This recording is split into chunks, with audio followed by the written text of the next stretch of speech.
Your DoorDash completion rate just chopped to 92%. Should you be worried? What about 88%?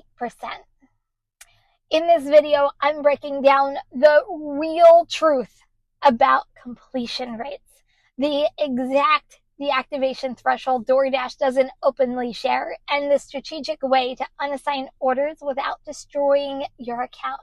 Stick around because myth number 3 at the end could save your entire DoorDash income. Now, I've been dashing for years, 7 to be exact, and I've seen drivers panic over completion rates while others completely just ignore it and then they get deactivated. Today, we're clearing up all the confusion with facts, not fear. Let's get into it. First, let's define what completion rate actually is. Your completion rate is the percentage of deliveries you complete out of the last 100 orders that you've accepted. Notice I said accepted, not offered. If you decline an order, it does not affect your completion rate at all. Only orders you accept and then unassign count against you. Here's the math. If you accept 100 orders and complete 95% of them, your completion rate is 95%. If you unassign 10 out of 100, you're at 90%. Simple enough. But here's what confuses drivers. Your completion rate updates with a rolling 100 order window. That means if you unassign an order 80 deliveries ago, once you complete 20 more orders, that old assign finally drops off and your rate then goes back up. This is critical to understand for strategic unassigning, which we'll cover in a minute. Now, the big question, what completion rate gets you deactivated? DoorDash official policy says you need to maintain at least 90% completion rate. The kicker, some markets now report that it's a 95% completion rate. It varies by market, so you need to know what yours is. But here's what I've learned from years of experience and talking with hundreds of dashers over the years. DoorDash typically sends you a warning email once you drop below a certain threshold, depending on what yours is in your market. This is your yellow flag. You're not deactivated yet, but you're on very thin ice. The email will say your completion rate is below standards and you need to improve it. At 90%, you're at the official threshold. Some drivers have reported staying at 90% for weeks without deactivation, but this is honestly playing with fire. DoorDash can deactivate you at this level. They just might not do it immediately. Go below it, you are at deactivation risk, and it becomes very real. I've seen drivers get deactivated for 89%, 88%, and definitely 85%. Once you're under that 90% line, it's not a matter of if, it's a matter of when you will be deactivated. The safest zone, honestly, is 95% or higher. You have plenty of cushion, especially when it comes to completion rate. You're still in good shape, but you should honestly be mindful and know where you stand at all times. You need to start caring about unassigning. So let's talk about when it actually makes sense to unassign an order, because sometimes it is the right move, like legitimate reasons to unassign. First of all, if a restaurant is closed and you can't contact support or you can't go through the app, I guess you can unassign it. Honestly, make sure you go through the steps at that point to see if it's something you can do in an app, but make sure that the restaurant or the store is closed and you have pictures of a dark place and a sign that says that the place is closed, because you can get deactivated for falsely reporting a restaurant that is closed if they're not. So be careful with this one.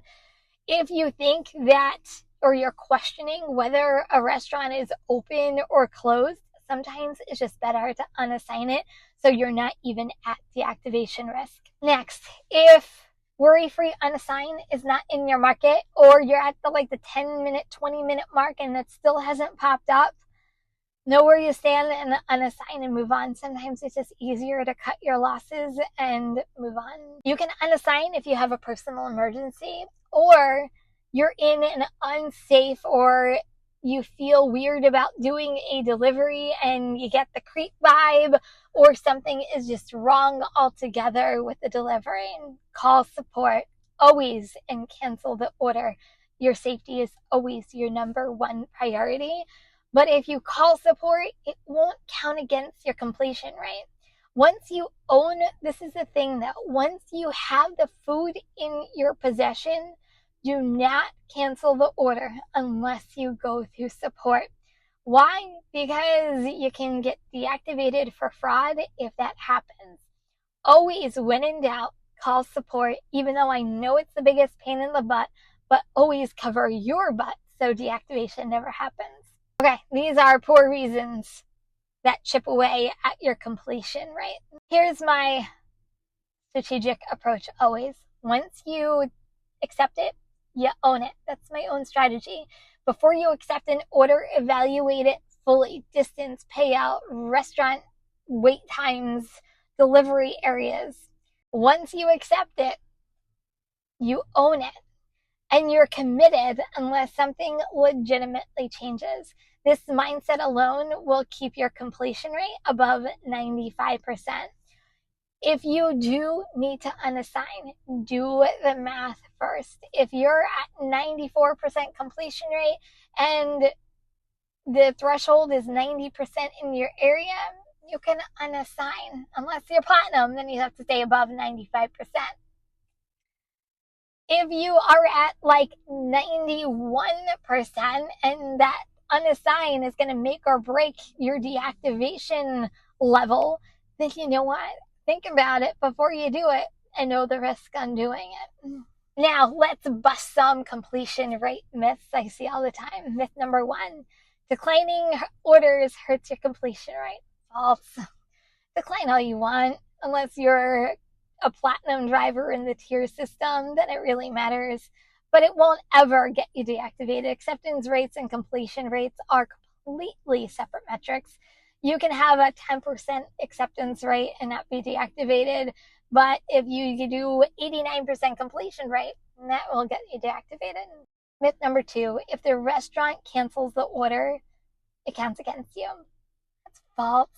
If a restaurant cancels or DoorDash cancels it for you, it does not affect your completion rate because it was done in the system and you had absolutely nothing to do with it. Only when you hit that unassign button is when it counts against you. Myth number 3, you can appeal a deactivation for a low completion rate. This one's tricky. Technically, yes, you can appeal it. Anybody can appeal a deactivation. Realistically, your chances are extremely low unless you have documented proof of app glitches or system errors. DoorDash considers completion rates entirely within your control because it is. So they rarely overturn these deactivations. Prevention is everything when it comes to this metric. Myth number 4, platinum status protects you from completion rate deactivation. No. Everybody can get deactivated for completion rate. So to be a platinum dryer, no. So to be a platinum dasher, you have to maintain above 95% in most markets. It may differ by market to qualify, but if you drop below 90%, you're definitely out of platinum status, but you're also not a dasher any longer either. There's no special protection. If your completion rate is already low, here's how to fix it fast. Remember that rolling 100 order window? Use it to your advantage. Let's say you're at 93% right now. That means that you've unassigned 7 out of the last 100 orders. To get it back to like that 95% mark, you need to complete the next probably 50 orders without unassigning a single one. Why? Because as you complete new orders, those old unassigns start to drop off the back end in your 100 order window. Here's the recovery math of it all. So you're at a 93% completion rate. You complete 25 perfect orders and you hit back up to like 95%. You complete another 50% of the orders and it keeps raising. You complete 75 more, it keeps raising again, depending on where it is on your rolling 100. The key to this all is to be disciplined about it and be extremely selective of what you accept during the whole entire process versus what you actually let go and cancel on the order. Worry-free unassign is your best friend, but don't abuse it because DoorDash pays attention to that as well.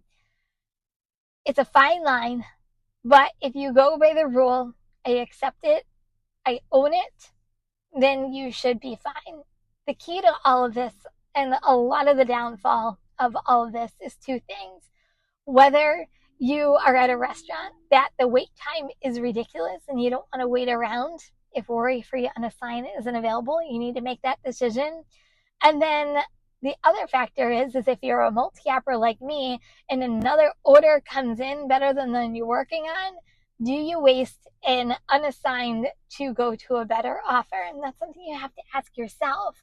But you also have to understand that there's always a consequence behind the completion rate. Bottom line, keep your completion rate at minimum above 90% at all times. If you're a platinum dasher, you need to keep it above 95%. Be strategic about what you accept and what you unassign when absolutely necessary. I think that's the key right there. Your DoorDash income depends on it. If this video helped you understand completion rates just a little bit more, I need you to smash that like button and subscribe for more DoorDash videos that I release almost every single day. So what do you think about completion rates? Do you think it's an easy metric to maintain? Are you struggling with it because you feel as though you shouldn't be waiting at restaurants? Or let me know if worry-free unassign is even in your market because it's not available everywhere. And maybe you've been having a hard time getting it to come up on your phone lately. I've heard that from many dashers. I just did a video the other day about worry-free unassigns. You're going to want to check this one out next.